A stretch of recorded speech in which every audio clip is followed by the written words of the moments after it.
બાળ તસ્કરીના નેટવર્કનો સાબરકાંઠા પોલીસે કર્યો પર્દાફાશ। 19 ઓગસ્ટે પોશીનામાંથી ઝડપાયેલ બાળ તસ્કરીના આરોપીની પૂછપરછમાં થયો મોટો ઘટસ્ફોટ। મુંબઈની કવિતા જાધવ નામની મુખ્ય આરોપીની પોલીસે કરી ધરપકડ। તપાસમાં ખુલાસો થયો કે કવિતા જાધવ બાળકોને મહારાષ્ટ્રના નૂરી હારૂન શેખને વેચતી હતી, જ્યારે નૂરી શેખ કોલ્હાપુરના મુન્ના નામના આરોપીની મદદથી બાળકોનું વેચાણ કરતો હતો।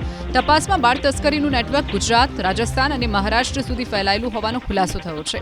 હાલ તો પોલીસે મુખ્ય આરોપી કવિતા જાધવના 5 દિવસના રિમાન્ડ મેળવીને મુંબઈમાં તપાસ કરી બાળકોને ખરીદનારા અને બાળ તસ્કરીના નેટવર્ક સાથે સંકળાયેલા અન્ય આરોપીઓની શોધખોળ હાથ ધરી।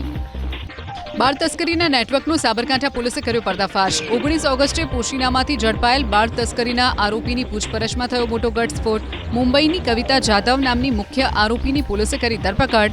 તપાસમાં ખુલાસો થયો કે કવિતા જાધવ બાળકોને મહારાષ્ટ્રના નૂરી હારૂન શેખને વેચતી હતી, જ્યારે નૂરી શેખ કોલ્હાપુરના મુન્ના નામના આરોપીની મદદથી બાળકોનું વેચાણ કરતો હતો।